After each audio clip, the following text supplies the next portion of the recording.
Four-legged loyalty tells the true stories of dogs, four-legged friends who have defied the odds to protect, accompany, and sometimes save people in the most extreme of circumstances.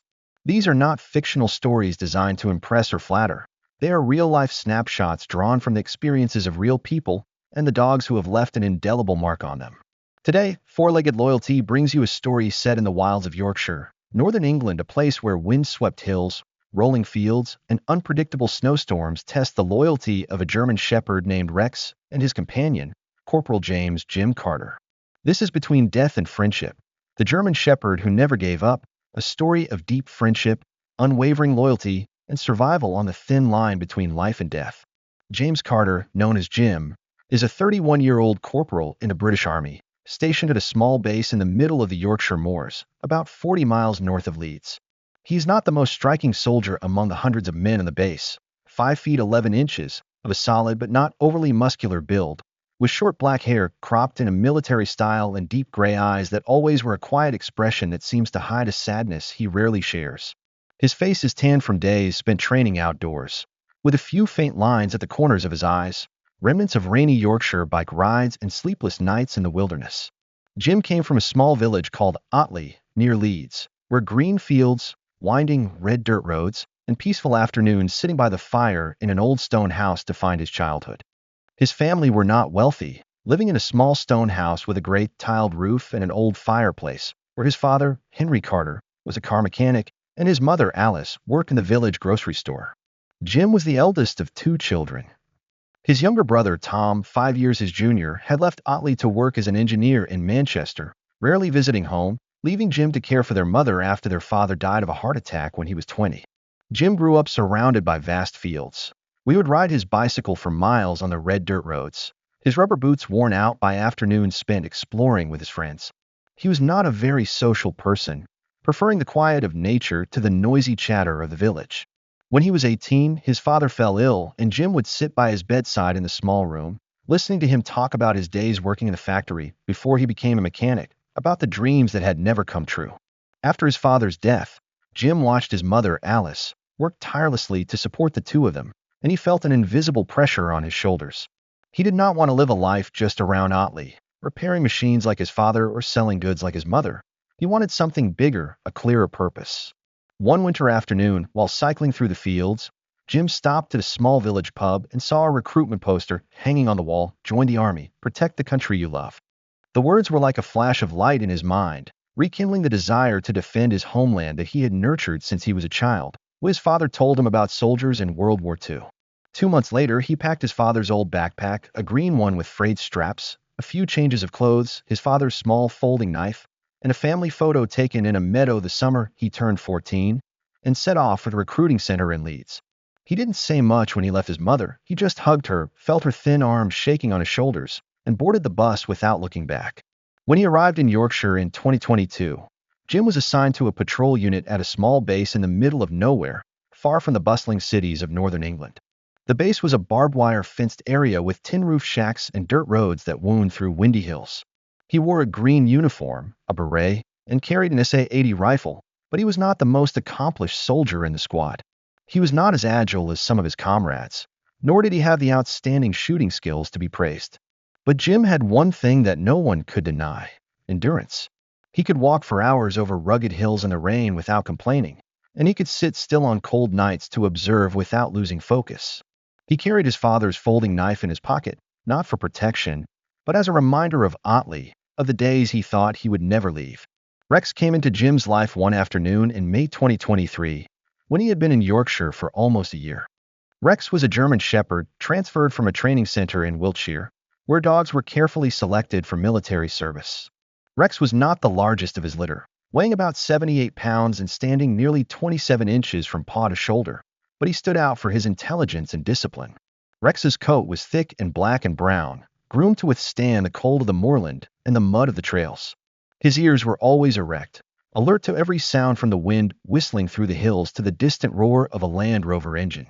His bright brown eyes were sharp and determined, as if he always knew exactly what he was doing. Rex was trained to patrol and search, a necessary duty in Yorkshire, where the remote trails were sometimes dangerous from inclement weather or trespassers. The first time Jim met Rex, he was standing in the base's training yard, in the weak light of a spring afternoon. The training yard was a large area, surrounded by barbed wire and gently rolling hills, with the ground covered in dry grass and scattered rocks. Rex was led from the kennel by a trainer named Paul, a man of about 36 with short brown hair and hands tanned from years of working outdoors. Paul wore a green army shirt, put a black nylon collar around Rex's neck, and told Jim that Rex was a good dog but stubborn, not easy to accept strangers. Jim looked at Rex, sensing the wariness in his eyes. He didn't rush. He walked slowly, kneeling about 3 feet away from him, and placed his hand on his head. Jim's hand shook slightly, not from fear, but from a strange sense of connection. Rex sniffed his hand, tilted his head, then sat down suddenly, his eyes looking straight at Jim as if accepting him from that moment on. Paul laughed, patted Jim on the shoulder, and told him that Rex had chosen him. Jim and Rex became inseparable. Every morning, as the dawn broke over the Yorkshire hills, Jim took Rex on a patrol around the area, checking the trails leading into the base. He would throw an old rubber ball, a worn, muddy ball, for Rex to chase, watching him run with strong strides, his muscles clearly visible under his fur. There were days when Jim sat on a wooden bench in the camp, reading an old book like Wuthering Heights or jotting down scattered thoughts in a small notebook, and Rex would lie down beside him, his head resting on his forepaws, his eyes half closed but alert. Jim didn't say much, but he would often whisper short sentences to Rex. "You did well today," or "You're my best friend, you know that?" He didn't know if Rex understood them, but every time he spoke, Rex would raise his head and look at him with bright eyes as if to answer. To Jim, Rex was more than a working dog. He was his companion, the part of the family he had lost since leaving Otley. There were nights when Jim lay in bed in the camp, a small room with wooden walls, a folding bed, and an old desk. He thought about his parents, about his childhood, and felt a sense of emptiness and loneliness. He missed afternoons riding his bike through the meadow, listening to the wind whistling through the hills, or sitting by the fire with his father, the smell of wood smoke in the air. But every time he looked down at Rex curled up on an old blanket next to the bed, breathing steadily, he felt comforted. Rex was more than just a dog. He was the motivation for Jim to keep going, to believe that life was still worth cherishing. The story that Four-Legged Loyalty wants to tell today is not only about Jim and Rex, but also about an unexpected challenge that tested their loyalty.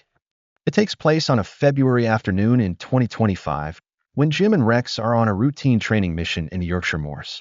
The mission seems simple: patrol a 15-kilometer stretch of mountainous terrain to check on the security of the area. But a sudden snowstorm leaves Jim missing, and Rex, with unwavering loyalty, stays behind to find him between death and friendship. This is not a fictional story. It is told from military reports, from the accounts of those on the patrol, and from Jim's own scribbles in his notebook after his recovery. This is between death and friendship, the German shepherd who never gave up. James Carter, or Jim, is not a man who likes to talk about himself, and if someone asks him where he comes from or why he joined the army, he usually replies simply, "From Otley," to do something useful. But behind that reticence lies a long story about growing up in Otley, a small village near Leeds in northern England, where life seems to revolve around green fields, winding red dirt roads, and peaceful afternoons by the fire in an old stone house. Otley is not a place where people dream big. It is a place where people live slowly, work hard, and rarely leave in search of a different life. Jim was born into a working-class family, not rich but not poor either. His father, Henry Carter, was a car mechanic with rough oil-stained hands and light black hair that had turned gray at the temples from years of hard work. His mother, Alice, was a gentle woman who worked in a small grocery store in the village center, where she stood behind the counter, selling tins of milk, bread, and packets of tea to the local people. Jim was the eldest of 2 children. His younger brother, Tom, 5 years his junior, was a tall man with his father's dark hair and a lively personality, who had left Otley when Jim was 20 to study engineering in Manchester, then stayed on as an engineer in a manufacturing company, rarely visiting home except for major holidays. Jim, with his short cropped black hair and deep gray eyes, was unlike his brother in that he spoke little, smiled little, and always wore a quiet expression as if he were thinking about something he would never reveal. He was not a great student at Otley High School, but he was always tough. He loved to ride his bicycle on the dirt roads around the village, often alone, in his old green jacket and worn-out rubber shoes, letting the winter chill or the spring dampness seep into his skin. He did not join the gatherings or the weekend football games that the Otley kids loved. He just rode, thinking, searching for some meaning in life that he could not yet define. When Jim was 20, his father died of heart disease. Henry had been ill for a long time, but his death came suddenly on a cold winter morning when the wind whistled through the fields, carrying the icy breath of the nearby wilderness. Jim was with his father in his final days, sitting by his bed in the small room of the stone house, listening to him gasp and tell stories of his youth. He had dreamed of being a sailor on North Sea fishing boats, but family life kept him in Otley, fixing cars to support his wife and children. Jim didn't cry at the funeral. He stood silently by the coffin, watching his mother, Alice, hug Tom and sob, while he felt a void inside him that could not be filled. After his father's death, the family fell on hard times. Alice managed to scrape by with the small insurance money, but her job at the grocery store wasn't enough to cover everything. Jim started working part-time at a garage in Otley, working under forklifts, fixing tires and changing oil, but he hated feeling trapped in a repetitive life, a life where he felt like his father, working himself to the bone and leaving behind nothing but an old stone house and a few mementos. Jim didn't want to live like that.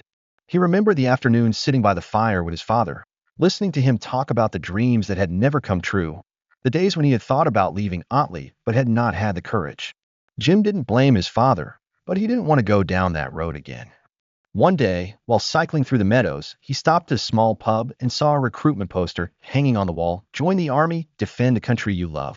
The words lit a small fire in his mind, awakening the desire to defend his homeland that he had nurtured since he was a child. His father told him about the soldiers of World War II he admired. 2 months later, he packed his father's old rucksack, a green one with frayed straps, containing a few changes of clothes, his father's small folding knife, and a family photo taken in the meadow, and set off for the recruiting center in Leeds. He didn't say much when he left his mother. He just held her, felt her thin hand shaking on his shoulders, and got on the bus without looking back. When he arrived in Yorkshire in 2022, Jim was assigned to a patrol unit at a small base in the middle of nowhere, about 40 miles north of Leeds. The base was a barbed wire fenced area with tin roof shacks and dirt roads that wound through windy hills. He wore a green uniform, a beret, and carried an SA-80 rifle, but he was not the most accomplished soldier in the squad. He was not as agile as some of his comrades, nor did he have the outstanding shooting skills to be praised. But Jim had one thing that no one could deny: endurance. He could walk for hours over rugged hills in the rain without complaining, could sit still on cold nights to observe without losing focus. He carried his father's folding knife in his pocket, not for protection, but as a reminder of Otley, of the days he thought he would never leave. Rex came into Jim's life one afternoon in May 2023, when he had been in Yorkshire for almost a year. Rex was a German shepherd transferred from a training center in Wiltshire, where dogs were carefully selected for military service. Rex was not the largest of his litter, weighing about 78 pounds and standing nearly 27 inches from paw to shoulder, but he stood out for his intelligence and discipline. Rex's coat was thick and black and brown, groomed to withstand the cold of the moorland and the mud of the trails.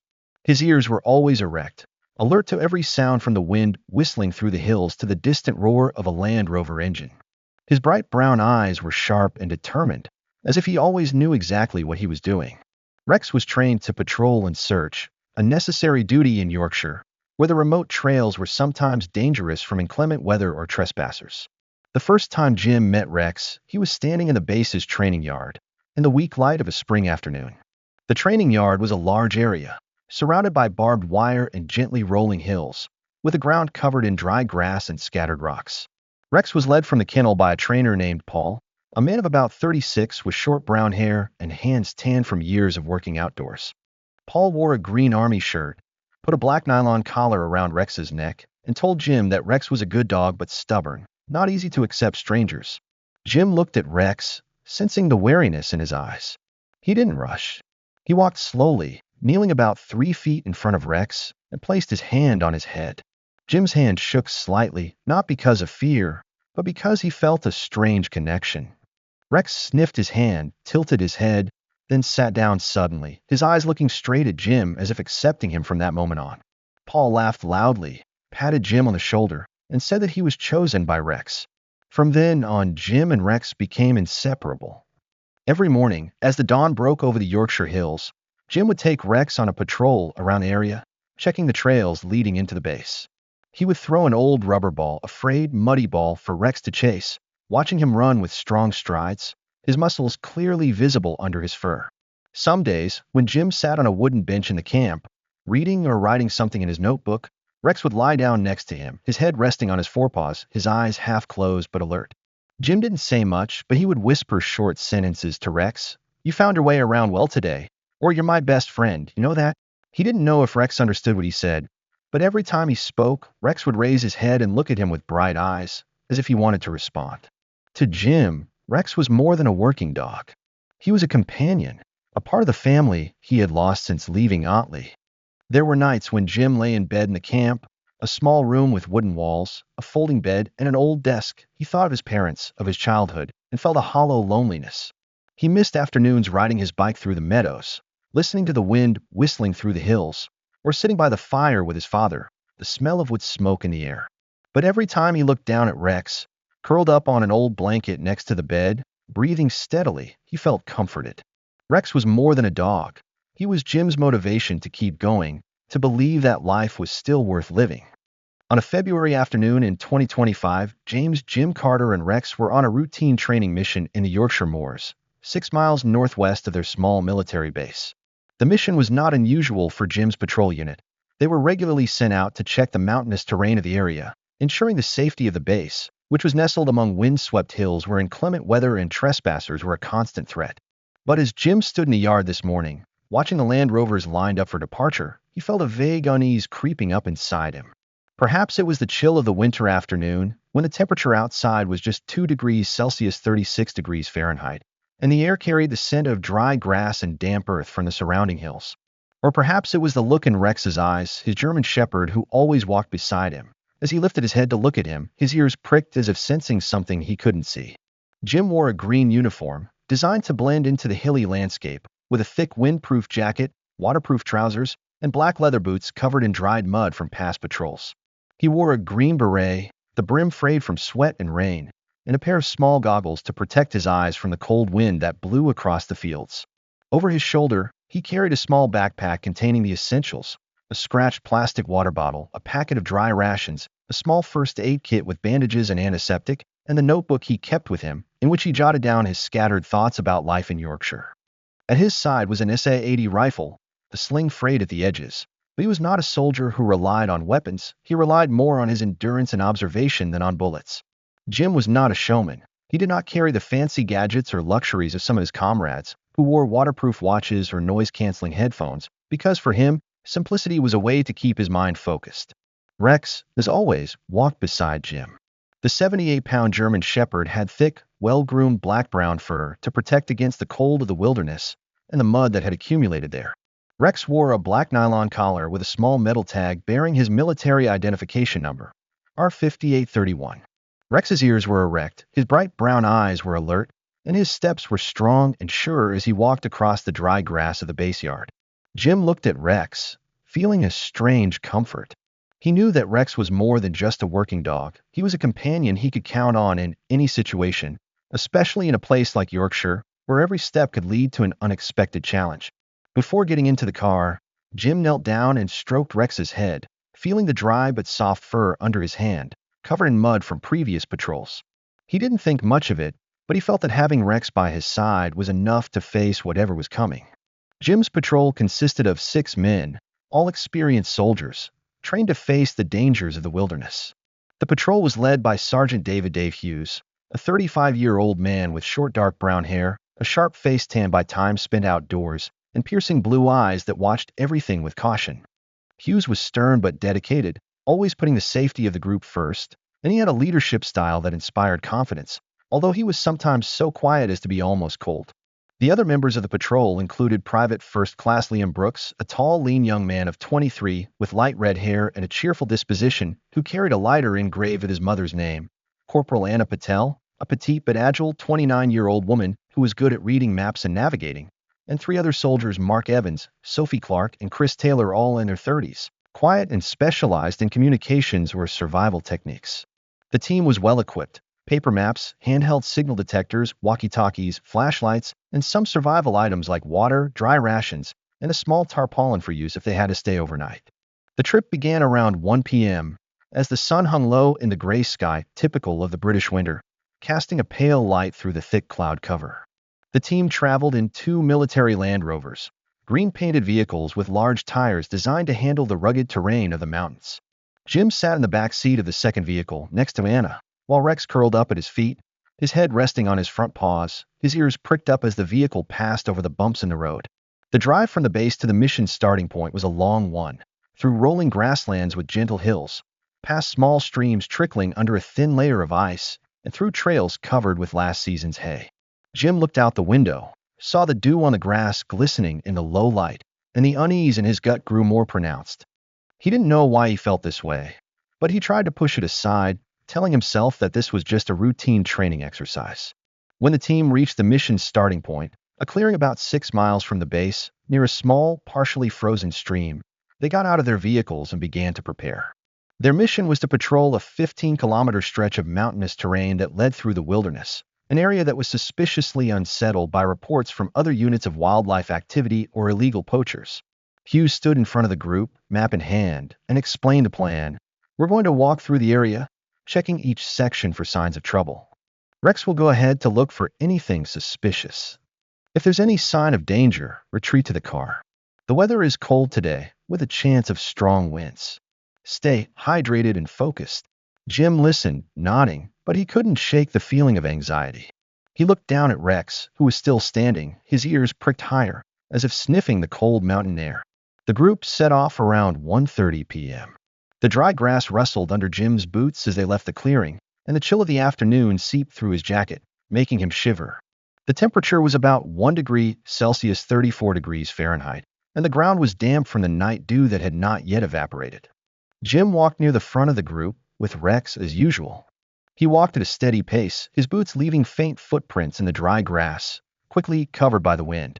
Rex walked beside him, his nose constantly sniffing the ground, his eyes alert, occasionally lifting his head to sniff the air as if searching for something. The team moved in silence, the only sound being their footsteps and their steady breathing in the stillness of the wilderness. Jim could feel sweat beginning to seep through his undershirt, even in the cold air, and he knew it was a sign of his inner tension. As the team moved deeper into the hills, the landscape became wilder. The trail led over gently rolling hills, with knee-high grass and moss-covered boulders scattered on either side. Low oaks and wild bushes grew in close proximity, casting patchy shadows on the ground. Jim looked up through the gaps in the clouds and saw that the sun had risen a little higher, but the light was filtered through the thick cloud cover, making it seem dim. He turned to look at Rex, who paused for a moment, his head raised, his ears pricked higher, his nose sniffing the cold air. He thought to himself that Rex must have sensed something was wrong too, but he wasn't sure what. Around 2 p.m., when the team had gone nearly 4 miles, they entered a narrower section of the trail, flanked by low, steep hillsides covered with dry grass and loose rocks. The path was less than 6 feet wide, with the ground slippery with a thin layer of ice and wet grass. Jim felt the cold even more acutely, as if the air were trapped between the hillsides, and a stifling feeling began to rise in his stomach. He looked at Rex, who was more focused than ever, his nose sniffing the ground, his ears pricked to the max. He felt a greater unease than ever, but he had no time to think about it. Little did he know that in a few minutes a sudden snowstorm would hit, and his life would change forever. As Jim Carter's patrol pushed deeper into the narrow path between the low slopes of the Yorkshire moors, the chill of the February afternoon was still all around. The temperature hovered around 1 degree Celsius, 34 degrees Fahrenheit, and the chill air carried the scent of dry grass and damp earth from the winds that blew across the surrounding hills. The path, less than 6 feet wide, was slippery with a thin layer of ice and damp grass, forcing Jim to tread carefully with each step. He wore a green uniform, a thick windproof jacket that had absorbed some of the dew from the air, waterproof trousers caked with mud, and black leather boots that left faint footprints in the dry grass. Sweat was beginning to seep through his undershirt, and even though the temperature was still cold, he felt a little stifled under his frayed beret. The small backpack on his shoulder held water, rations, and a notebook, and this .80 rifle hung from his waist, the strap rubbing against his neck as he moved. But he paid it no mind. The unease in his heart outweighed any discomfort from the equipment or the weather. Jim walked near the front of the team, with Rex, his trusty German shepherd companion. Rex walked with a sure step, his thick black-brown fur matted with dry grass and dirt from the road, but his erect ears and bright brown eyes still gleamed with constant alertness. Rex's black nylon collar, with its metal tag bearing the number R5831, vibrated slightly as he moved, and his nose sniffed the ground constantly, searching for any sign of danger. Jim looked at Rex, feeling a small comfort amid the cold and the growing tension in his heart. He knew that Rex was more than just a working dog. It was his second set of eyes and ears, a creature that could detect things that humans could not. But even Rex's presence could not completely dispel the unease he had carried with him since leaving the base, a sense that something was waiting for them ahead, hidden beneath the gentle slopes and dense undergrowth. The patrol had gone nearly 4 miles since leaving the clearing, and the narrow path they were entering was a narrow path, flanked by low hillsides, about 8 feet high, with a surface of dry grass and loose rocks. The ground beneath Jim's feet was slippery, with small stones rolling under the soles of his shoes, and a thin layer of ice formed a treacherous carpet, hiding the bumps and hollows beneath. The tight space made Jim feel claustrophobic, as if the hillsides were closing in around him, and the cold from the ground seeped through his uniform, making him shiver slightly. He looked up at the sky through the gaps in the thick clouds, only to see the faint light of the sun filtering through, creating weak streaks of light on the ground. He turned to look at Rex, who paused for a moment, raising his head to sniff the air. His ears pricked higher, as detecting something unusual. Jim felt his heart beat faster, but he had no time to think about it. Only seconds later, as the team advanced a few steps into the narrow trail, a sudden snowstorm came. It came in like a white curtain, covering the team's vision for a moment, turning the surrounding landscape into a hazy world where the hillsides were only vague silhouettes and the wild bushes disappeared into the thick snow. The air was heavy and cold, and the wind blew at over 40 kilometers per hour, carrying the snow in slanting drops, bringing the temperature down to about -1 degree Celsius 30 degrees Fahrenheit. Jim felt his breath hitch, not from the cold, but from the suddenness of the situation. He slowed down, raising his hands to check his distance from Rex, but in that moment, his foot slipped on a thin layer of ice covered with rocks. He fell forward, his body losing its balance, and in his attempt to cling to the hillside beside him, he failed to notice a deep hole hidden under the thick snow and dry grass. He fell into the hole, about 6 meters, 20 feet deep, a natural cave created by years of rain erosion, now covered by snow and topsoil. Jim hit his head hard on a sharp rock inside the hole, blood gushing from a gash on his forehead, and his right leg snapped under his weight, pinning him under a large chunk of rock. He blacked out instantly, his body immobile in the darkness of the hole, his small backpack torn off at one corner, and his .80 rifle falling out, lying a few feet away in the wet snow. Rex, who was fortunately a few steps ahead of Jim, was not affected by the fall, but the dog barked frantically when he realized that Jim had disappeared into the heavy snowfall. Rex's bark echoed through the wilderness, full of panic and despair, as if he was calling Jim back. The dog ran to the edge of the hole, claws clawing at the thick snow and wet soil, trying to dig down to find him, but the frozen snow and tangled tree roots prevented it. Rex scratched relentlessly, leaving scratches in the snow, but he could not penetrate. Rex's bright brown eyes were red from the cold wind and snow, and his black-brown fur was wet from the humid air, but he did not care. In his mind, there was only one goal: to find Jim. The patrol, separated by the sudden snowstorm, fell into chaos. The storm not only obscured their vision but also disoriented them, making it impossible for them to accurately determine each other's location. Sergeant David Hughes, the squad leader, was about 12 feet away from Jim when he fell, but the heavy snowfall made it impossible to see anything but the faint outlines of his comrades. He shouted into his radio, his voice muffled by the wind and the snow. "Carter, where are you? Report now." But there was no response. Jim's radio, which was in his backpack, had been buried in the snow when he fell, and the signal had been lost. Hughes turned to see the other members of the squad, Liam Brooks, Anna Patel, and the rest, trying to regroup in the snow, clutching their rifles, their eyes alert for any sound around them. Rex continued to bark, his bark echoing in the pit, but no one in the squad could get close enough to check. The snowstorm was so thick they could see only a few feet ahead, and the slippery ground made every step a risk. Hughes knew it was too dangerous to stay, not only because of the snow, but also because of the difficult terrain and the possibility of being trapped in a prolonged storm. He radioed orders: "Retreat to the car immediately. Call for backup on signal." The team began to move back down the trail, keeping a tight formation to avoid getting lost, but Rex refused to follow. Liam Brooks, the closest to Rex, ran up, grabbed the dog's nylon collar, and tried to pull him away, but Rex growled, yanked on the leash, and ran back to the edge of the pit, barking incessantly. Hughes looked at Rex, saw the dog's determined gaze, but he had no choice. He ordered the team to retreat without Rex, knowing they needed to survive to call for help. The team left the area, leaving Rex alone in the heavy snowfall, with the wind whistling across the hillsides and the cold seeping into his every breath. Deep in the pit, Jim lay unconscious, his body shaking from the trauma, blood from the gash on his forehead running down his cheek, drying in red streaks on his tanned skin. He didn't know that the team had retreated, didn't know that the wind and snow were covering the wasteland above, and didn't know that Rex was at the edge of the pit, determined not to leave. In the darkness of the pit, a small gap between the rock and the ground allowed air to enter, carrying a bit of the cold from the melting snow, keeping him breathing, albeit weakly.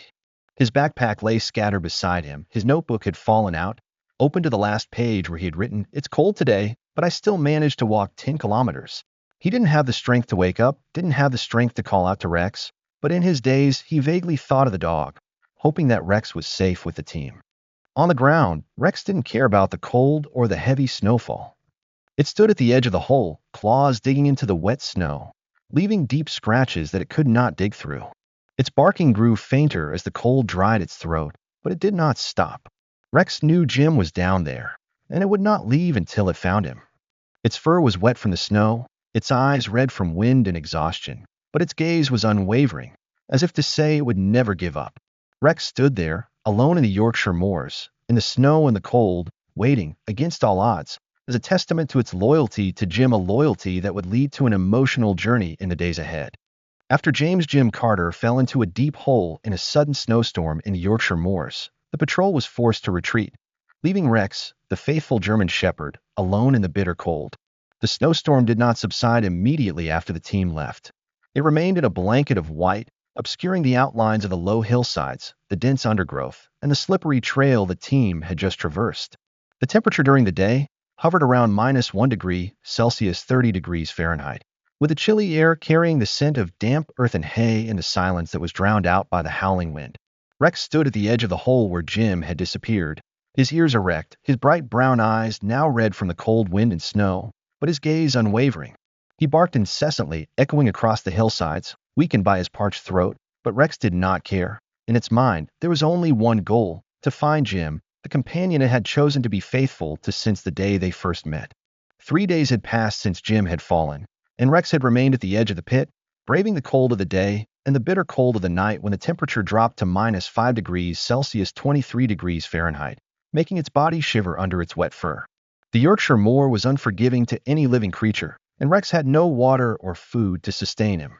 His thick black-brown fur, once carefully groomed to protect against the cold of the hills, was now matted with melted snow and dry grass, leaving patches of his emaciated body exposed. His ears were still erect, but one was slightly scratched from hitting the rocks during his relentless digging efforts. The bright brown eyes, once intelligent and determined, were red and dim from the wind, the cold, and exhaustion, but they still stared at the snow covering the hole, as if they could see through it to see Jim below. Rex clawed at the snow, leaving deep scratches in the frozen snow and wet earth, sometimes bleeding where his claws made contact with sharp rocks hidden beneath the surface.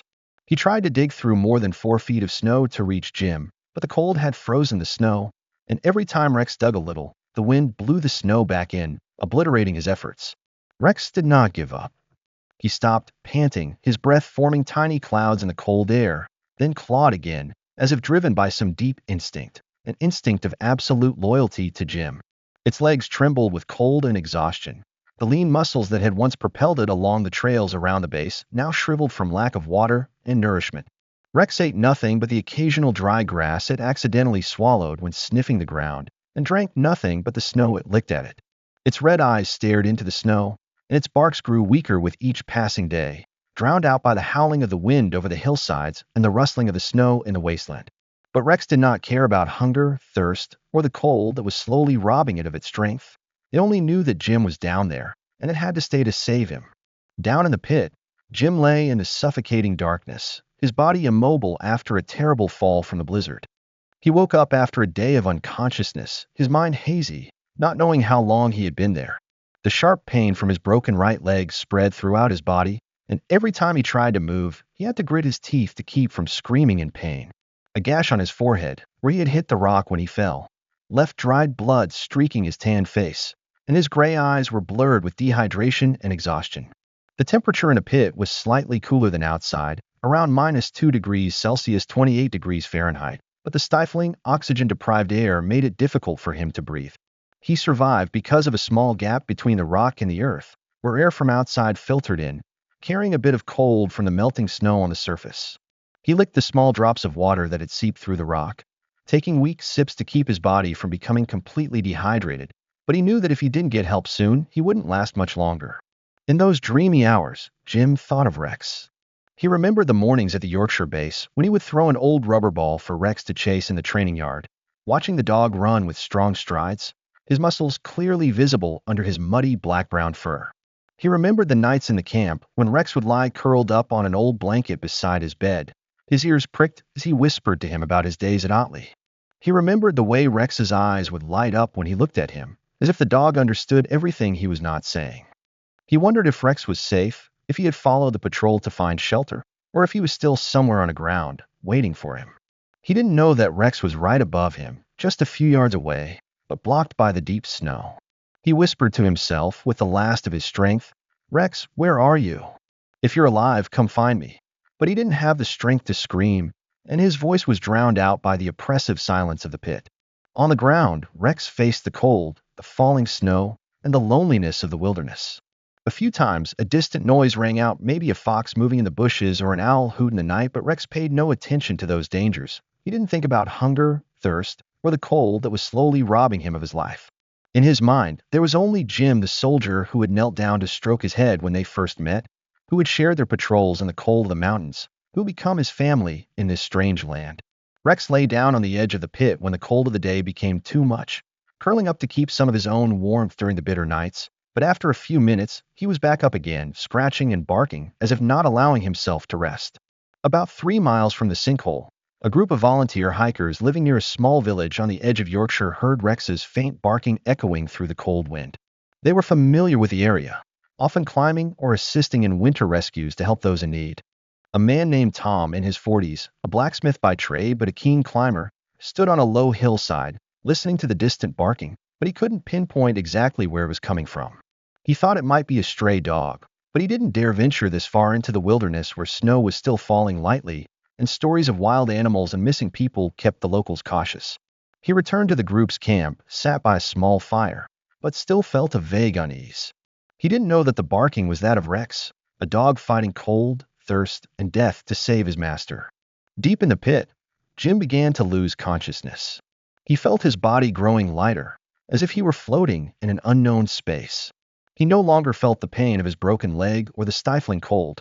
Everything became blurry, and his mind drifted to distant memories. He remembered afternoons riding his bike on the dirt roads of Otley, when the summer sun shone across the fields, making them glow like green carpets in the countryside.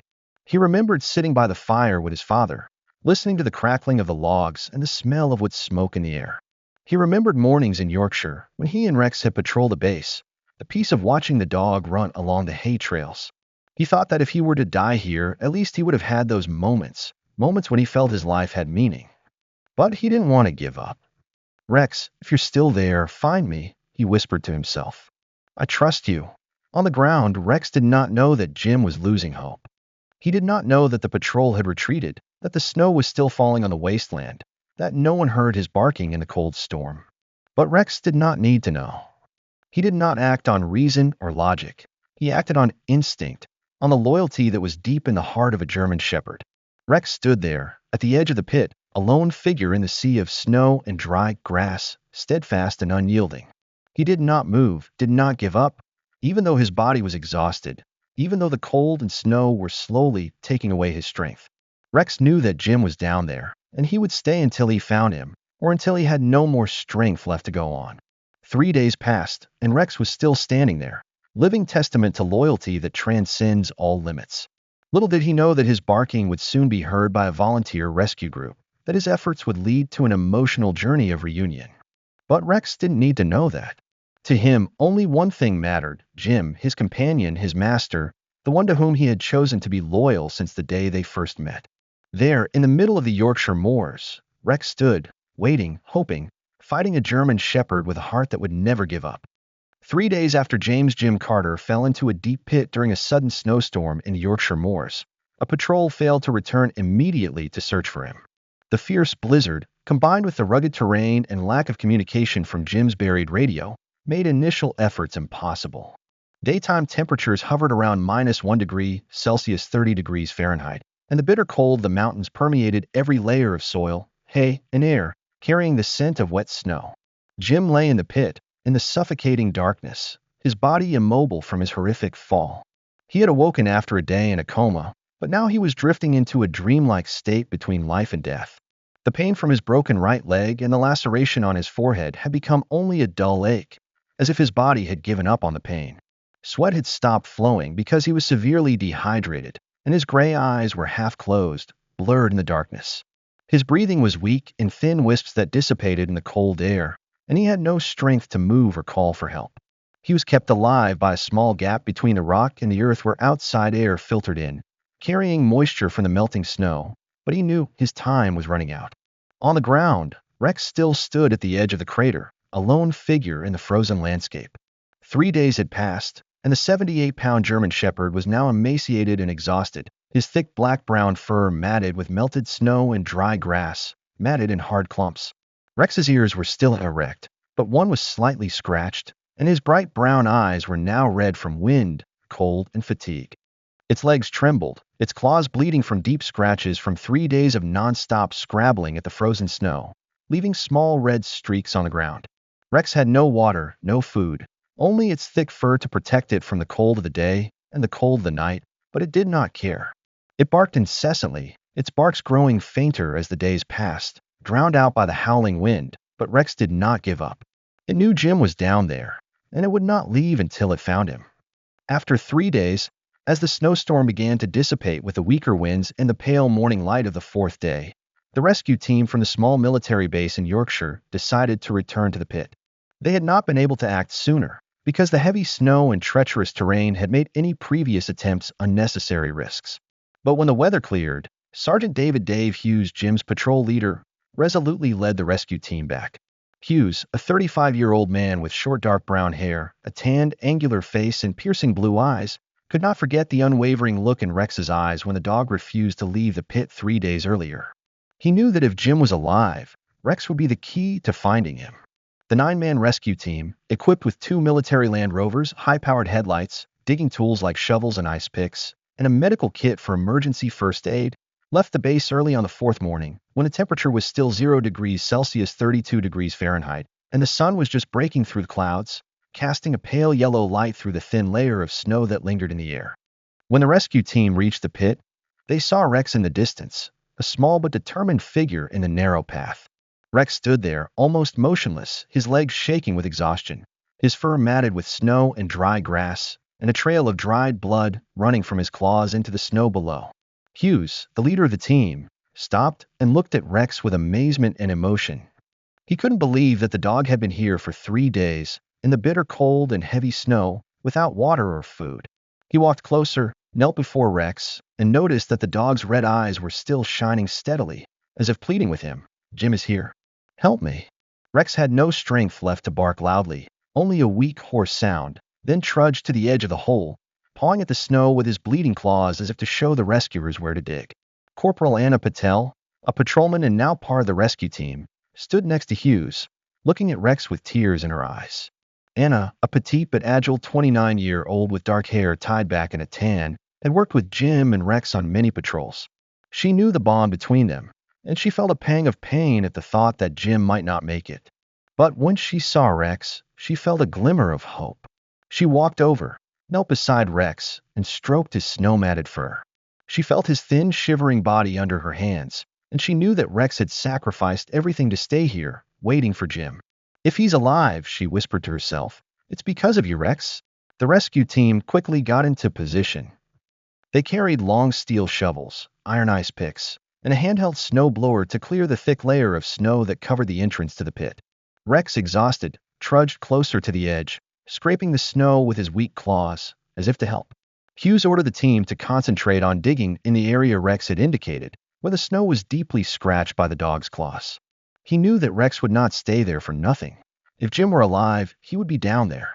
The rescuers worked in silence, the only sounds being the shovels digging into the snow, the picks breaking the ice, and their heavy breathing in the cold air. Rex stood by, his legs shaking, but he did not move. He looked at the rescuers with a steady gaze, as if pleading with them, "Hurry. He needs us." Deep in the pit, Jim did not know that the rescuers had arrived. He had lost track of time, and his body was in critical condition. The temperature in the pit was about -2 degrees Celsius, 28 degrees Fahrenheit, lower than outside, but the stuffy, oxygen-starved air left him with only weak gasps. He licked the small drops of water from the snow that had melted through the cracks, drinking in gulps to keep himself from becoming completely dehydrated, but he had no strength to eat or move. His backpack, torn apart when he fell, lay scattered beside him, and his notebook fell out, open to the last page where he had written, "It's cold today, but I still managed to walk 10 kilometers. He had no strength to hold a pen, but he thought of Rex, of the way his dog's eyes sparkled whenever he looked at him, and told himself that if Rex were still alive, he wouldn't have abandoned him.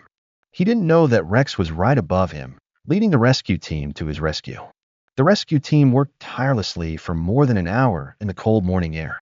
They dug through the thick snow, breaking through the tangled roots, and finally found a narrow opening leading down into the pit.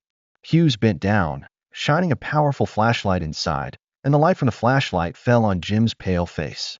He lay there, motionless, his eyes half closed, his breathing so weak it was almost invisible, with dried blood on his forehead and his right leg bent at an unnatural angle. Hughes felt his heart sink, but he did not give up hope. He shouted to the team, "We found him. Hurry." The rescuers quickly widened the entrance, using shovels and their bare hands to clear the snow, creating a path large enough to pull Jim up. Rex, exhausted, trudged closer, looking down the opening with a bright gaze. He had no strength left to bark, but he stood there waiting as if he knew Jim was about to be rescued. Anna and a paramedic named Simon, a man of about 33 with short brown hair and strong hands, climbed down into the pit to check on Jim. They wrapped him in a thermal blanket and checked his pulse and breathing. Simon placed his hand on Jim's neck, felt a faint pulse, and confirmed that he was alive, though in critical condition. "He's alive, but very weak," he told Anna. "We need to get him out now." They carefully placed Jim on a stretcher, strapping in place to avoid further injury. As Jim was pulled to the surface, the faint light of the sun filtering through the clouds illuminated his pale face, and the rescuers breathed a sigh of relief. He was alive, a miracle after 3 days trapped in the deep pit in the cold and snow of Yorkshire. Rex shuffled over to the stretcher, bent down to sniff Jim's face, his red eyes shining faintly but hopefully. Rex had no strength left to do anything more, but he remained there beside Jim, as if to make sure he was still alive. Hughes looked at Rex with admiration and emotion. He knelt down beside the dog, stroking its snow-covered fur, feeling its trembling body beneath his hands. He knew that without Rex, they would never have found Jim in time. "You are a real fighter, Rex," he whispered to himself. Anna wiped the snow from her face, not to clean it, but to hide the tears of emotion. She looked at Rex, saw his emaciated body, his shaking legs, and his bleeding claws, and knew that the dog had sacrificed everything to save Jim. She whispered to herself, "Thank you, Rex. You did the unthinkable." The rescue team quickly treated Jim on the spot. Simon administered fluids through and for, pumping warm saline solution to help his body fight dehydration. They examined his injuries, confirming that he had a broken right leg and a deep laceration on his forehead, but there was no sign of internal bleeding, a blessing in disguise. They placed a pad under his right leg to stabilize it, and wrapped a thermal blanket around his body to protect him from the cold. Jim was still unconscious, but his breathing was gradually steadier, and his pulse was becoming more noticeable. The rescue team knew they needed to get him back to base immediately, where he could receive proper medical care, and then to a larger military hospital. As the rescue team prepared to load Jim into the Land Rover to drive back to base, Rex trailed behind, never leaving Jim's side. The dog was so exhausted he could barely walk, but he tried, his legs shaking, his claws leaving small trails of blood in the snow. Anna looked at Rex, feeling a pang of pain in her heart. She knew that Rex needed medical attention, but she also knew that he would not leave Jim until he was sure he was safe. Hughes ordered the team, "Take Rex with you. He has done enough. We will take care of them both." Rex had done his duty not through strength or skill, but through loyalty beyond all limits. 3 days after Jim Carter fell into a deep hole in a sudden snowstorm in the Yorkshire moors, a rescue team from a small military base returned with the faintest hope that he was still alive. The fierce snowstorm had cleared by Wednesday morning, giving way to a weak sunlight that broke through thick clouds. But the chill of the February morning still hung over the area, with temperatures hovering around 0 degrees Celsius 32 degrees Fahrenheit. The air carried the scent of wet snow and dry grass, carried by a light wind that whistled across the low hillsides. The nine-man rescue team, equipped with military Land Rovers, digging tools such as shovels and ice picks, and high-powered headlights, worked tirelessly for more than an hour to break through the thick snow that covered the entrance to the deep hole where Jim was trapped. The sun hung low in the sky, casting a pale yellow light through the gaps in the clouds, glinting off the snow that had settled on the dry grass, but not enough to dispel the chill that permeated the team's every breath. Rex, the German shepherd who had been guarding the edge of the pit for 3 days, was now exhausted, his lean body shivering in the damp chill. His thick black-brown fur, once carefully groomed against the chill of the wilderness, was matted with melted snow and dry grass, matted in hard clumps, revealing the prominent veins on his once lean body. Rex's ears were still erect, but one was slightly scratched, and his bright brown eyes, once intelligent and determined, were red from the wind, the cold, and the fatigue. His legs trembled, and his claws bled from deep scratches where he had clawed at the frozen snow for 3 days without stopping, leaving small red marks on the ground. Rex stood there, almost motionless, but his eyes never left the rescue team, as if waiting for a miracle. He had no strength left to bark loudly, only weak, hoarse sounds, but he still trudged closer to the edge of the hole, pawing at the snow with his claws as if to help, though each movement was an effort beyond his physical limits. Sergeant Dave Hughes, the rescue team leader, stood near Rex, watching the team work with a mixture of tension and hope. Hughes, a 35-year-old man with short dark brown hair, a sharp face tanned by long hours in the sun, and piercing blue eyes, had seen much loss in his years in the military. He was not an emotional man, but the sight of Rex standing guard for 3 days without food or water, in the cold and heavy snow, had filled him with a deep respect. He looked down at the dog, saw its shivering body beneath its snow-matted fur, and thought to himself, if he lives, you'll be a hero, Rex. But he didn't dare to hope for too much. 3 days in the deep pit in the cold and without water was a trial few could have endured, even for a soldier as tough as Jim. Down in the deep pit, Jim lay in the stifling darkness, his body almost motionless, his breathing so weak it was almost inaudible.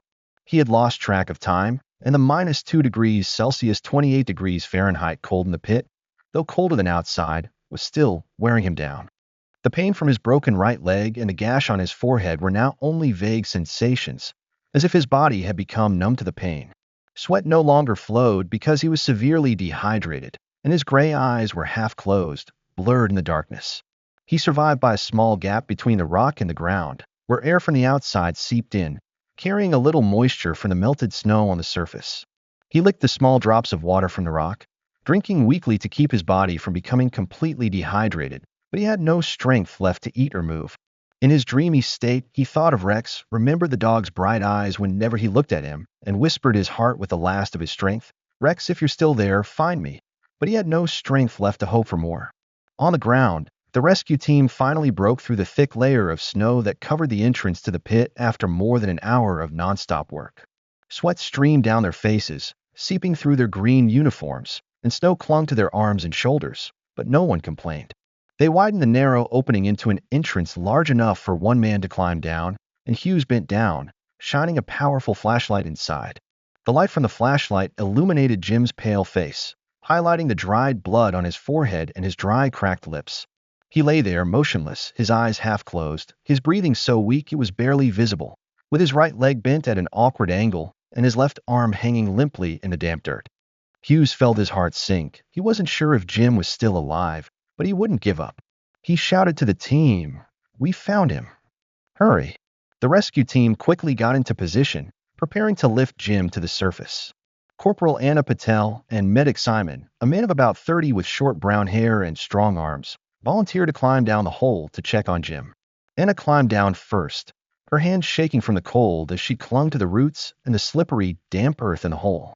She knelt down next to Jim, placing her hand on his neck to check his pulse. His pulse was weak, but still beating, a fragile sign of life. She felt a surge of hope, but she also knew that Jim was in dire straits.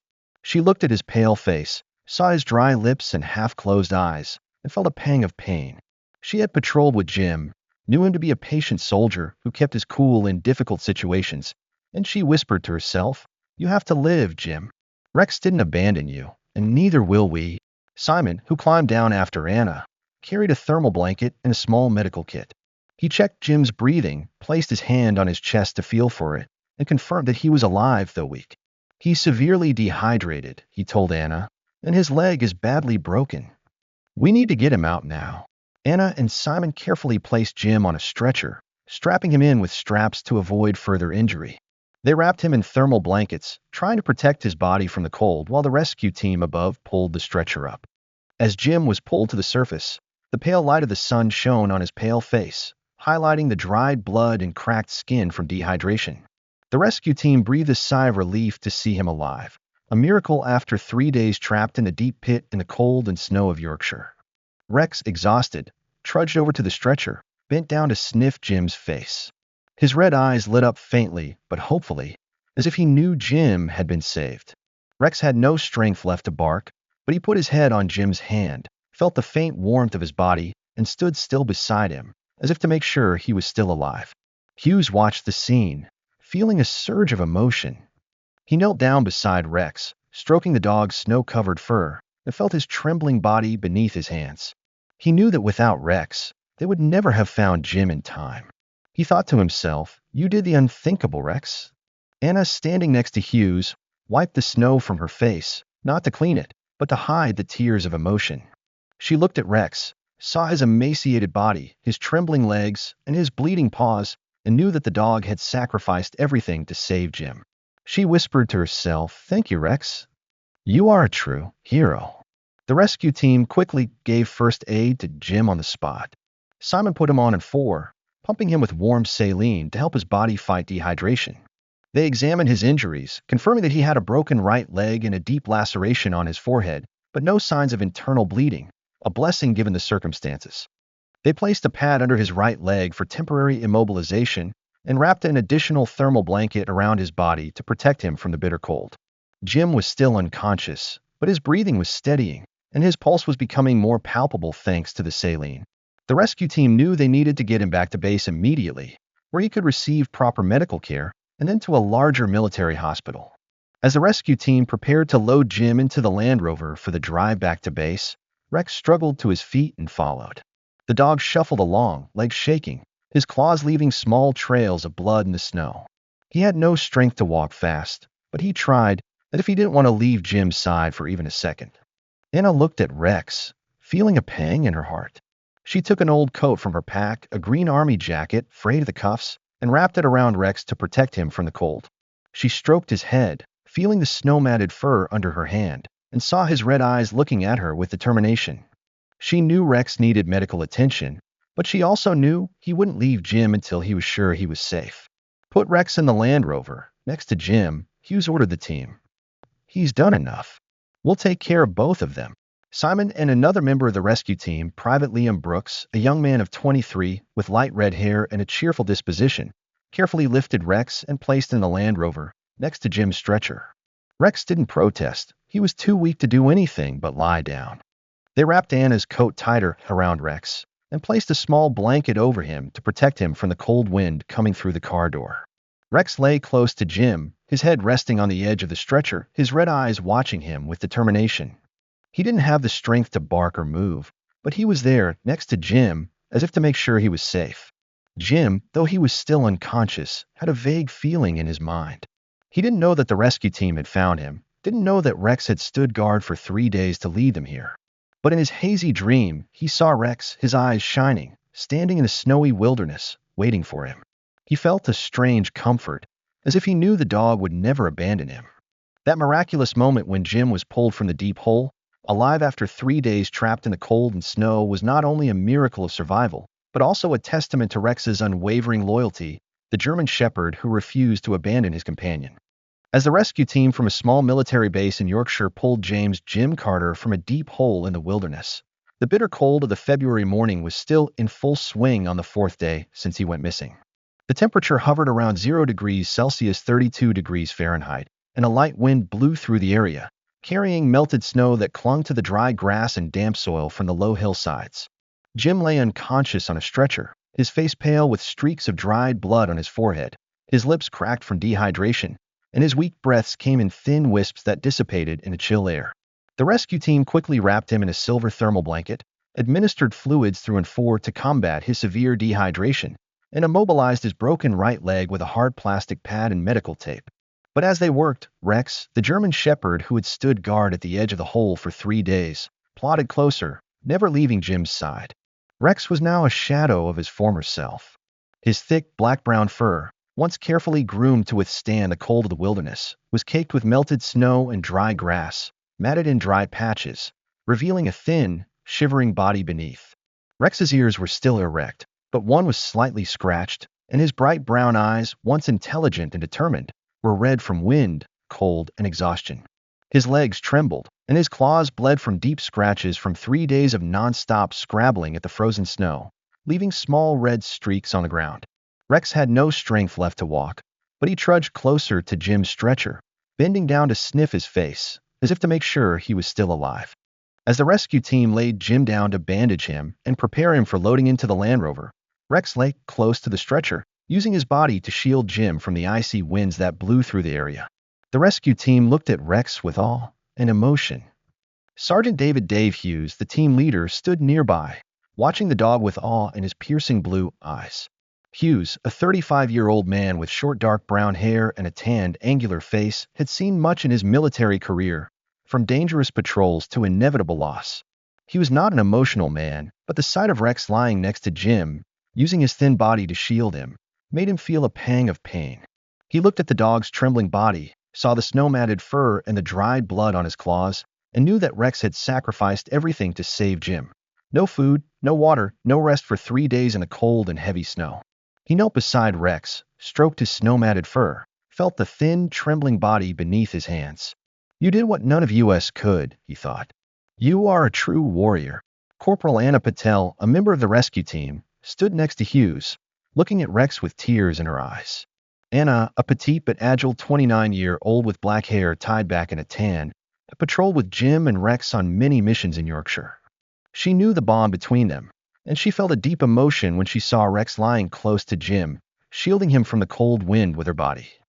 She knelt down beside Rex, took an old coat from her pack, a green army jacket, frayed at the cuffs and soaked with sweat from days of patrol, and wrapped it around the dog to protect him from the cold and wet snow. She stroked Rex's head, feeling the snow-matted fur under her hand, and saw his red eyes looking at her with determination. She whispered to herself, "You did everything to save him, Rex. Now it's our turn to take care of you." While the rescue team bandaged Jim, Rex did not move from his position. The dog lay close to the stretcher, his body pressed tightly against the edge of the stretcher, like a living wall separating Jim from the cold wind blowing through the area.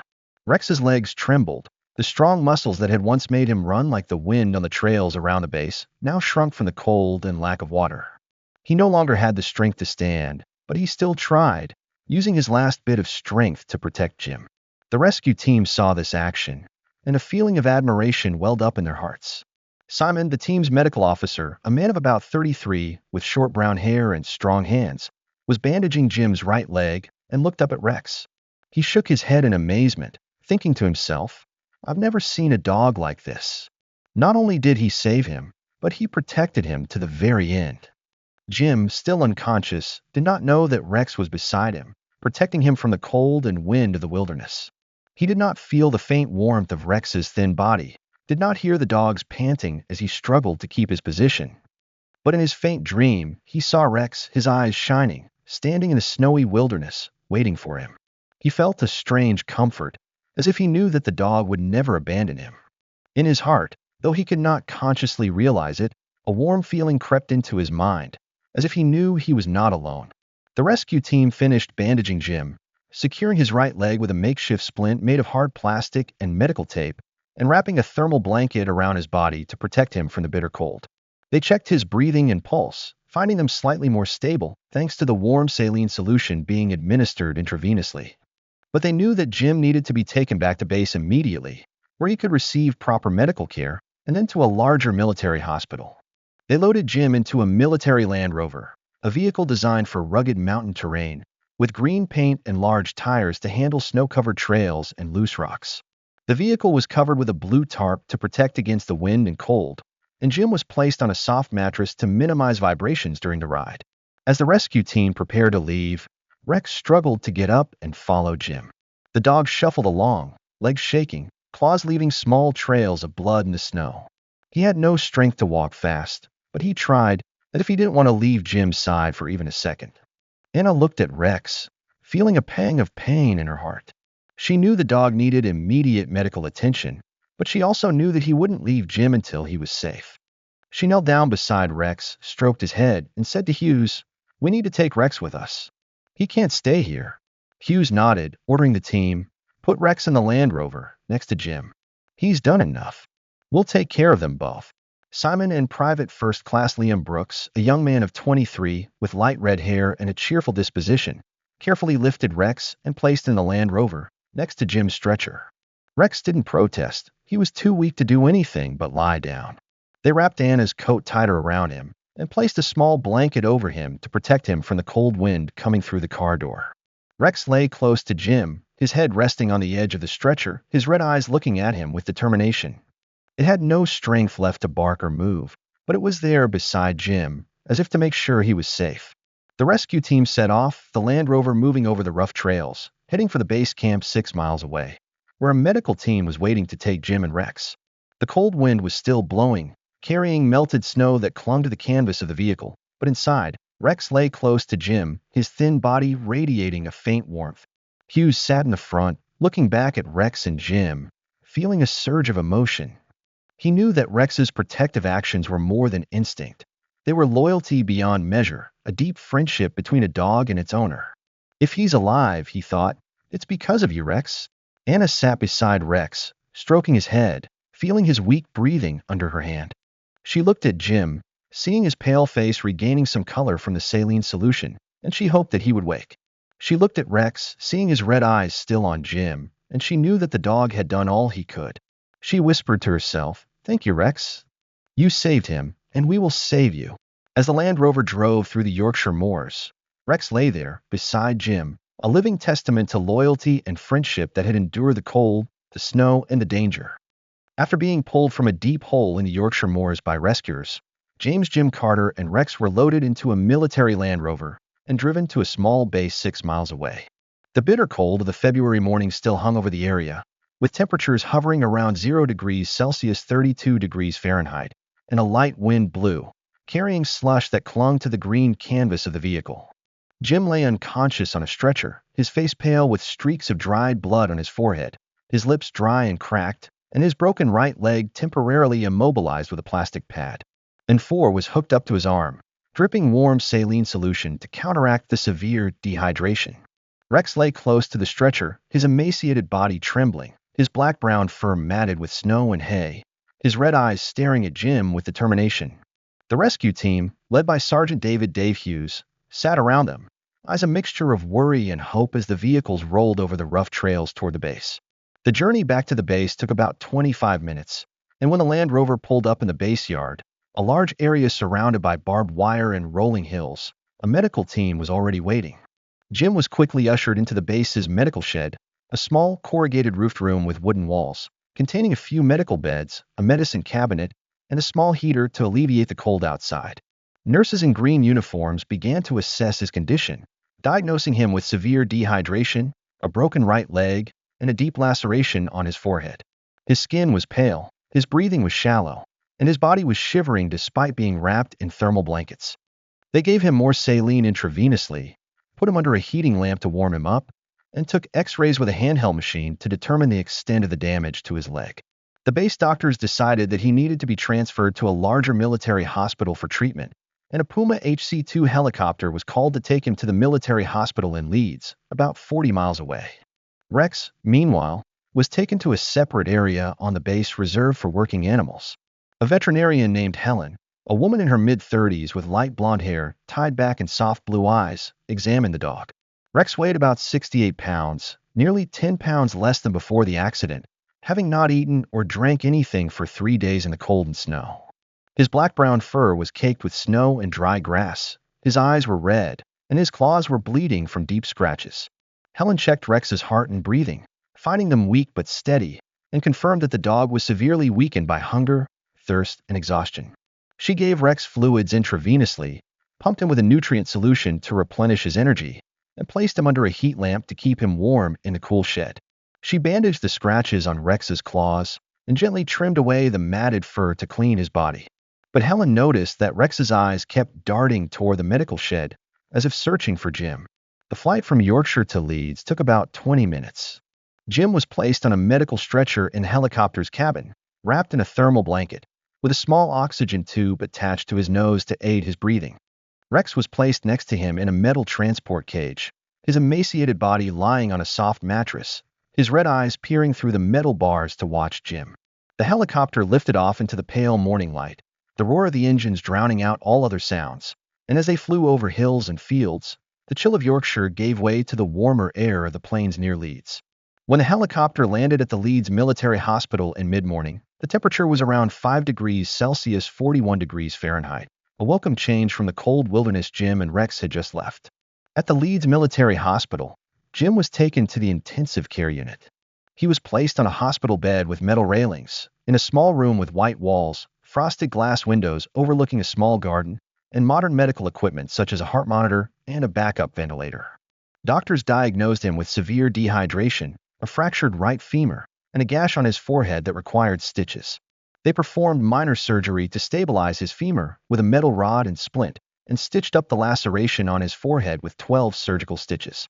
An oxygen tube was placed in his nose, and an IV drip hung from a metal rack next to his bed, providing nutrients and pain medication. For the first 3 days, Jim remained in a coma, his body so weak that doctors fear the damage from dehydration might be affecting his brain, but they hoped he would wake up as his body recovered. Rex was cared for in an animal ward in the hospital, about 30 meters from Jim's room. Helen, the vet from the base, accompanied the flight to continue monitoring the dog's condition. Rex was placed on a soft cushion examination table in a small room with white walls and a clean tile floor. Helen gave Rex 4 fluids, feeding him small meals of soft, protein-rich food like ground chicken mixed with rice to help him regain his strength. She cleaned Rex's snow-matted fur with warm water and mild soap, bandaged the scratches on his claws, and placed him under a heat lamp to keep him warm in the cool Leeds air. Rex gradually recovered, his body stopped shaking, and his red eyes began to shine brighter, but his gaze kept looking towards the door, as if waiting for Jim. On the 3rd day in the hospital, Jim began to show signs of waking up. He opened his eyes slowly, the white light from the ceiling shining into his eyes, causing him to blink repeatedly to adjust. He felt a dull ache in his right leg and forehead, but the pain was not as intense as before. He looked around, seeing the white walls, the medical bed, and the 4 hanging beside it. He couldn't remember clearly what had happened, only vague images of the snowstorm, the stifling cold in the pit, and Rex's eyes in his mind. He tried to sit up, but his body was too weak, and a young nurse named Rachel, a girl of about 24 with brown hair tied back and soft blue eyes, quickly came over, placing her hand on his shoulder to hold him down. She told him in a gentle voice that he had been saved, that he was in the hospital in Leeds, and that he needed to rest. Jim said nothing, but in his mind a single question appeared: where is Rex? When Jim woke up, the rescue team informed Helen, and she decided to take Rex to his room. Rex, though still weak, had regained some of his strength under Helen's care. His fur had been cleaned, the scratches on his claws had been bandaged, and his thin body was no longer shaking. Helen led Rex on a leash through the long corridors of the hospital, with its white tile floors and the smell of antiseptic in the air, to Jim's room. When the door opened, Rex saw Jim lying on the bed, and his brown eyes were shining weakly but hopefully. The dog trudged over to the bed, pulling the leash in Helen's hand, and placed his head on Jim's hand. Jim looked down, saw Rex, and felt a surge of emotion. He reached out to stroke Rex's head, feeling the soft fur under his hand, and whispered to himself, "You saved me, Rex." "Thank you." From then on, Rex stayed with Jim throughout his stay in the hospital. The nurses set up a small mat in the corner of the room for Rex, and the dog lay there, never leaving Jim's side. Every day, Helen came to check on Rex, feeding him small meals and changing the bandages on his claws. Rex gradually regained his strength, his fur began to shine again, and his skinny body began to fill out. But his eyes never left Jim. Whenever a stranger entered the room, Rex stood up, his ears pricked up, as if to protect him. Jim, meanwhile, recovered slowly. He underwent physical therapy to regain the strength in his right leg, and although the wound on his forehead had healed, he He still felt a dull ache when he moved. He was still weak, but every day he felt better, and he knew that he was alive because of Rex. During his days in the hospital, Jim thought about what had happened. He remembered the snowstorm, the stifling cold in the pit, and the despair of knowing he would never get out. He remembered the faint dreams of Rex, the dog's eyes shining brightly in the snowy wilderness. He didn't know exactly what Rex had done to save him, but he felt the dog's loyalty in every moment. He looked at Rex, saw him lying on the rug in the corner of the room, and felt a deep sense of gratitude. He whispered to himself, "I owe you my life, Rex. I will never forget that." The story of Jim and Rex spread through the military hospital in Leeds, and then to their unit in Yorkshire. Nurses reported that Rex never left Jim's side, that he stood up whenever a stranger entered the room, as if to protect him. Doctors said that Jim's survival was a miracle, that he had overcome the limits of the human body because of Rex's will and loyalty. Hughes, Anna, and other members of the rescue team visited Jim when they were transferred to Leeds to report, bringing congratulations and admiration. They told him of Rex's loyalty, how the dog had stood guard at the edge of the pit for 3 days, leading them to him to save him. Jim listened, his eyes filling with tears, and he stroked Rex's head, feeling the warmth of his body under his hands. After 4 weeks in the hospital, Jim was discharged. He still needed crutches to get around because his right leg had not fully healed, but he was well enough to leave Leeds. Rex, now stronger, walked beside him, his black-brown fur shiny, his ears erect, his eyes as bright as ever. He left the hospital with a deep sense of gratitude, not just for being alive, but for having Rex by his side, the companion who had not abandoned him in his hour of need. He knew that his journey to recovery was not just physical, but also spiritual, and Rex had helped him find meaning in life again. After 4 weeks of treatment at the Leeds Military Hospital, James Jim Carter was discharged on a morning in early March 2025. The air in Leeds was cool, around 6 degrees Celsius 43 degrees Fahrenheit, and a light breeze carried the scent of hay from the nearby fields across the military car park. Jim walked out of the hospital building, leaning on a crutch in his right arm, his right leg still weak from surgery to stabilize his femur. He wore a new green military jacket given to him by Anna Patel, a thick gray sweater, and dark blue jeans. His face was still pale, with a faint scar on his forehead from a healed laceration, but his gray eyes were brighter, shining with a determination and gratitude he had never had before. Beside him, Rex walked slowly, his black-brown fur restored from his days in the hospital. The 78-pound German Shepherd was now a healthy, erect dog with erect ears and bright brown eyes that sparkled with intelligence and loyalty. Rex stayed by Jim's side, never leaving his side, as if knowing that his duty to protect him was not over. Jim decided not to return to the wilds of Yorkshire or to continue his military career. After the tragedy of the blizzard, he realized that his life needed a new direction, one that was not only for himself, but also for Rex, the companion who would save his life. He applied for early retirement from the military, citing his health as no longer fit for active duty, and was granted it after doctors determined that his right leg injury, though partially healed, would leave him permanently disabled, preventing him from patrolling or performing physically demanding tasks. He felt no regrets. The military had given him a purpose over the years, but Rex had given him a reason to live. He packed his things from his base in Yorkshire sent to Leeds by his comrades after the incident, including his father's old rucksack, his small folding knife, and the small notebook in which he had jotted down his scattered thoughts, and set off for Otley, Yorkshire, where his mother, Alice, was waiting. The journey from Leeds to Otley took about 45 minutes, all by car, as Jim did not want Rex to endure another flight in a transport cage. He rented a dark green Ford Focus in Leeds, put Rex in the passenger seat, and drove home through the winding roads between the fields and low hills of Yorkshire. Rex sat still, his head resting on the seat, his eyes half closed but alert to any outside sounds. Jim stopped once on the way at a small rest stop, bought himself a sandwich and water, and took some dry food from his pack to feed Rex. At each stop, Rex got out of the car and walked beside him, ears pricked as if to make sure he was safe. When they reached Otley in the middle of the afternoon, the cool Yorkshire air greeted them, with a temperature of about 8 degrees Celsius 46 degrees Fahrenheit and pale yellow sunlight filtering through the clouds, illuminating the familiar red dirt roads. Jim drove through the winding roads of Otley, past green fields and small stone houses dotted along the way. He stopped in front of the family's old stone house, where his mother, Alice, stood on the porch, wearing a gray sweater and a pale blue scarf. Alice, now 57, with white hair and gray eyes like Jim's, came out to greet him, her hands shaking with emotion. She hugged Jim tightly, tears streaming down her wrinkled face as she saw him alive, though he was still weak and on crutches. She didn't know much about what had happened in the wilderness, only that he had been in danger and had been rescued. When she saw Rex get out of the car and walk beside Jim, she knelt down and stroked his head, feeling the soft fur under her hand. "Thank you for bringing my son back," she whispered to herself. Jim decided to use his savings from his time in the army to renovate the family stone house in Otley, rather than buy a new place. The house was a one-story house with a gray tiled roof, weathered stone walls, and a small yard in the back where Rex could run around freely. He renovated the house with the help of his younger brother Tom, who drove from Manchester to visit him after hearing about the incident. Tom, a 26-year-old with dark hair and a lively personality, didn't say much, but he spent the day helping Jim repaint the walls white, replace leaky tiles, and build a low wooden fence around the yard.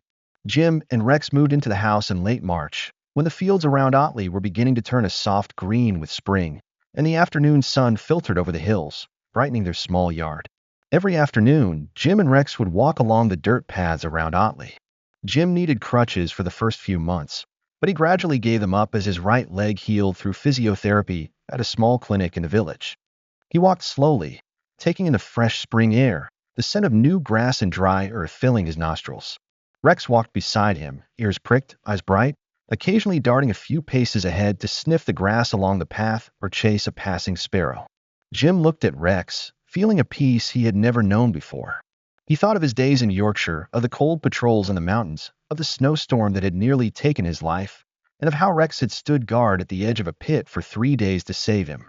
He knew he would never forget Rex's loyalty, and he decided to spend the rest of his life caring for the dog, the friend who had not abandoned him in his hour of need. The story of Jim and Rex spread through the local community in Otley and Jim's old army unit in Yorkshire. Neighbors in Otley, who had known Jim since he was a child, came to visit him, bringing gifts of local scones and tea. They sat in his yard, listening to him tell the story of Rex and the loyalty of the dog who saved his life.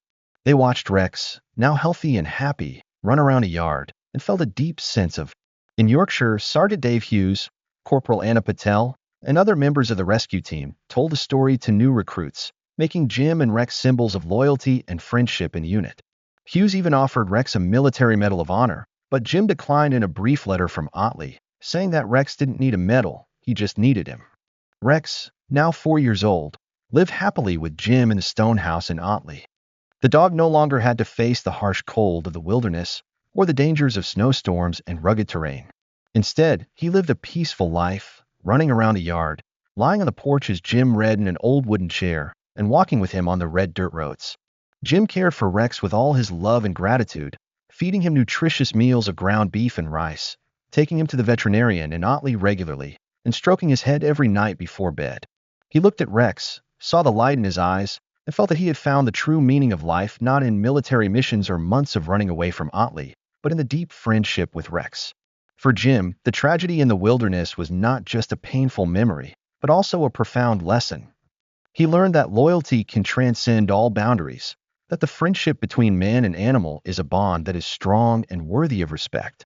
He learned that perseverance can lead to hope, that Rex did not give up on him, even when everything seemed hopeless.